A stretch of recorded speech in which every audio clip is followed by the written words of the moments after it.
Hai teman-teman, selamat pagi. Hari ini kita ketemu lagi dalam video Sudah Baca Alkitab Belum? Hari ini kita bicara tentang manusia dan Taman Eden.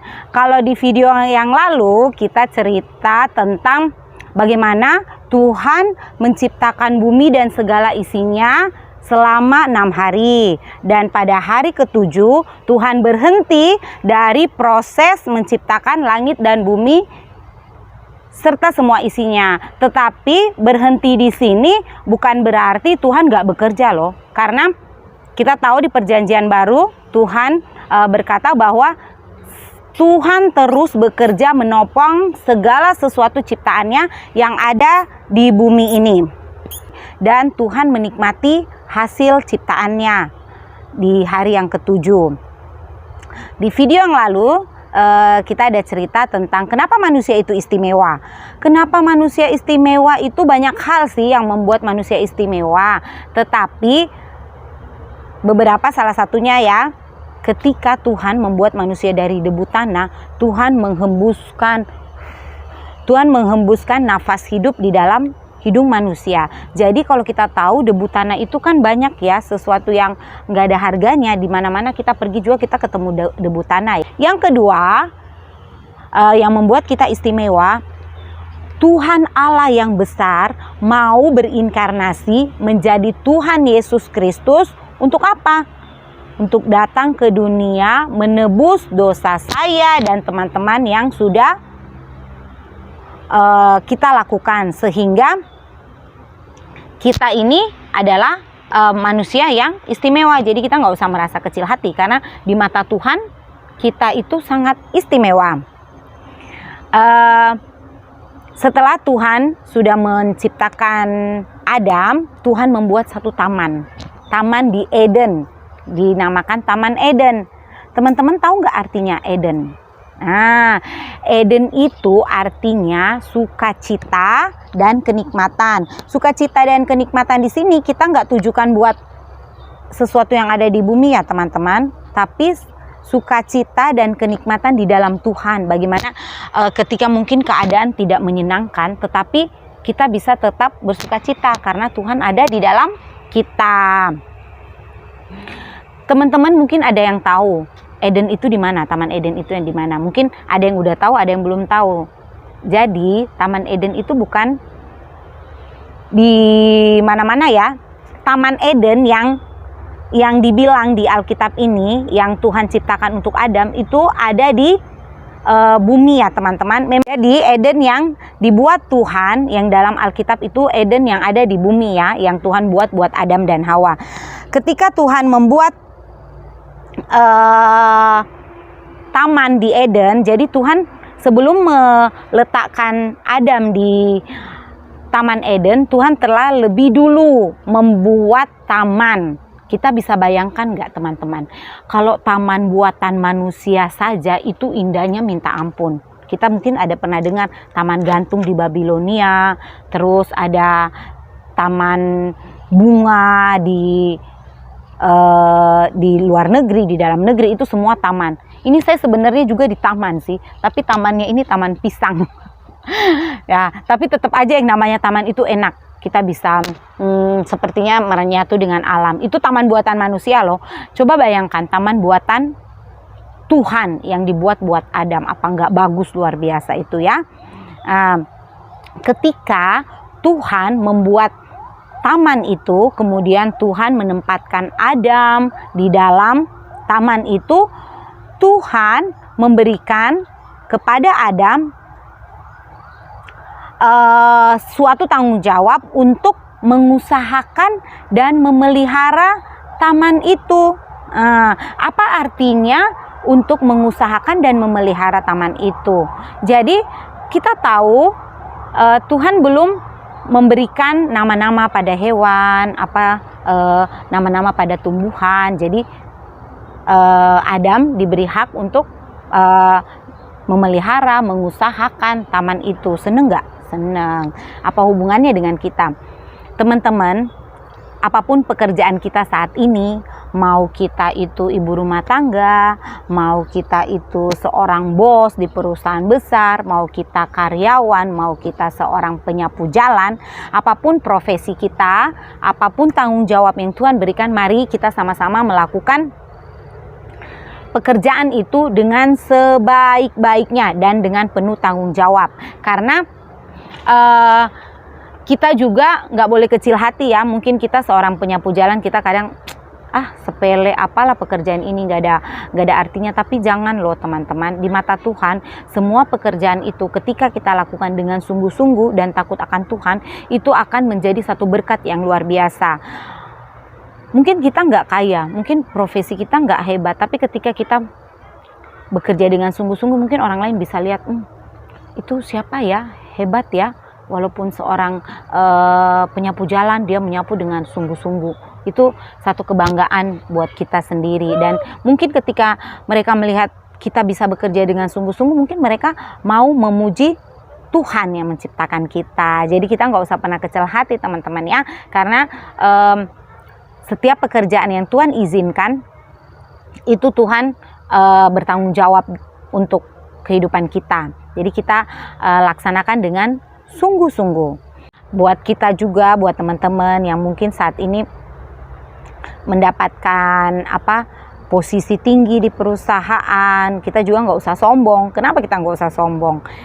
Teman-teman tahu nggak, itu pekerjaan itu semua ada campur tangan Tuhan dalam pekerjaan kita. Memang kita bisa bilang itu karena saya rajin, karena saya ulet, karena saya usaha, jadi saya bisa dapat posisi itu. Tapi di balik semua itu ada tangan Tuhan yang turut campur dalam kehidupan pekerjaan kita. Jadi kita nggak usah sombong. Kita harus sadar kalau kita bisa dalam posisi tinggi, itu semua anugerah Tuhan dalam hidup kita.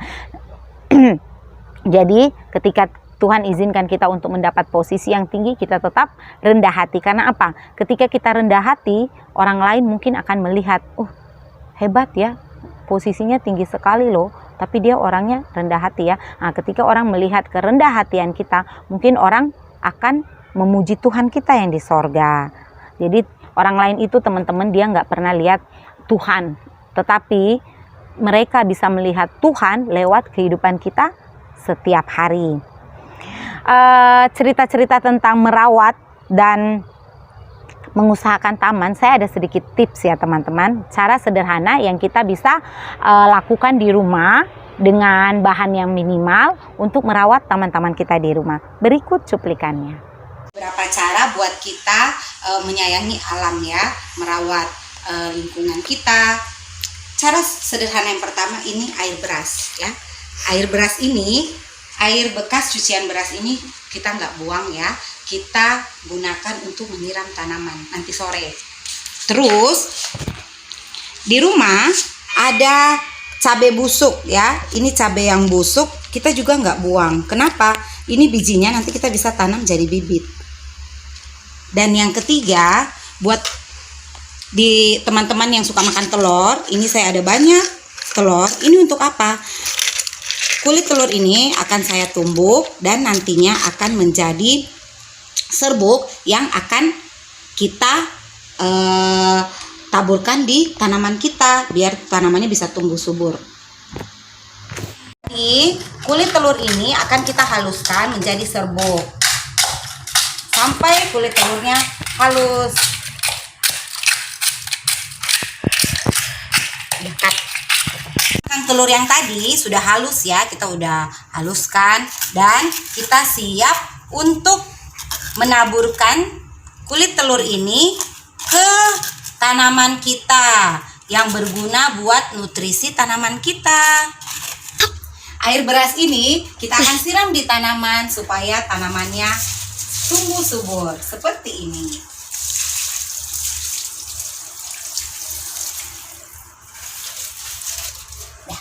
Serbuk ini kita akan taburkan di sekeliling tanaman kita. Ini ada pepaya, kita akan taburkan juga di taman kecil ini. Di sini ada bunga, ini ada bibit bawang, ini ada cabai. Nah, ini cabainya kita taburkan semuanya. Dan yang tadi itu bibit cabai yang saya bilang di depan, cabai busuk-busuk, ini dia. Nih, dia berupa bibit kecil-kecil. Nih lagi. Nanti bibit-bibit ini akan kita pindahkan ke tanah seperti ini kalau dia sudah besar. Ini teman-teman lihat. Ini cabainya saya panen. Kita panen cabai ya teman-teman. Ini cabai yang merah-merah. Cuma beberapa biji tapi lumayan lah buat bikin sambal. Ini boleh lah karena cabai setan kan dia lumayan pedas kan teman-teman. Terus satu lagi ini fresh dari kebun sendiri. Dapat berapa ya? 4 biji. Oh 5 biji. Karena kemarin saya udah sempat petik. Itu dia teman-teman cara merawat tanaman di kebun kita. Terima kasih. Dari cerita kita hari ini, apa yang kita bisa dapatkan teman-teman? Yang pertama ya, Tuhan sudah memberikan kita 6 hari untuk kita boleh bekerja. Jadi mari kita menyediakan 1 hari. Terserah teman-teman mau hari Sabtu, hari Minggu itu tidak masalah. Yang penting ada 1 hari di mana kita sungguh-sungguh menyediakan waktu untuk Tuhan, datang beribadah di gereja. Kalau saat ini mungkin kita belum bisa gereja ya, kita masih gereja online karena masih ada Corona ini. Jadi kita ibadah masih lewat live streaming. Jadi kita ketika hari Minggu, hari istirahat, mari kita gunakan untuk apa? Untuk menggali terus firman Tuhan, untuk mencari kata-kata yang sulit di Alkitab. Mungkin kita bisa ikut kelas pemahaman Alkitab lewat streaming ya tentunya. Terus kalau pandemi ini sudah berlalu, kita mungkin bisa bertemu dengan teman-teman di komunitas kita di gereja. Kita bisa saling menguatkan satu dengan yang lain. Jadi maksudnya kita itu nggak kerja terus. Coba teman-teman bisa bayangkan kalau macam apa ya, mesin ya, andainya mesin itu berputar terus, itu pasti dia satu saat akan jebol ya. Gak usah jauh-jauh sih, handphone ya. Handphone itu kan dia butuh dicas juga ya. Setelah kita pakai berapa jam begitu, kita mesti cas dia. Sama dengan halnya manusia. Jadi kita nggak bisa terus-terusan bekerja ya. Kita membutuhkan 1 hari di mana kita datang sungguh-sungguh bersekutu, mendekatkan diri kepada Tuhan. Karena teman-teman, kita itu bisa merasakan kenikmatan, sukacita itu bukan dari dunia ini loh, tetapi dari Tuhan. Jadi kita bisa bersukacita dalam Tuhan. Sukacita dalam Tuhan itu bagaimana? Kita harus punya banyak uang? Enggak mesti ya. Segala sesuatu kita tidak bisa ukur hanya dengan uang. Kadang-kadang kita banyak loh lihat orang ya di pinggir-pinggir jalan itu bagaimana hidupnya kayaknya biasa-biasa aja, mereka malah terbilang susah tapi mereka bisa ketawa-ketawa. Jadi sukacita itu tidak bisa diukur hanya dengan sesuatu yang bersifat materi yang ada di dunia ini, tetapi sukacita itu lebih kepada bagaimana hubungan kita dengan Tuhan, bagaimana kita hidup membuat Tuhan bersukacita, menjalankan hidup seturut kehendak Tuhan.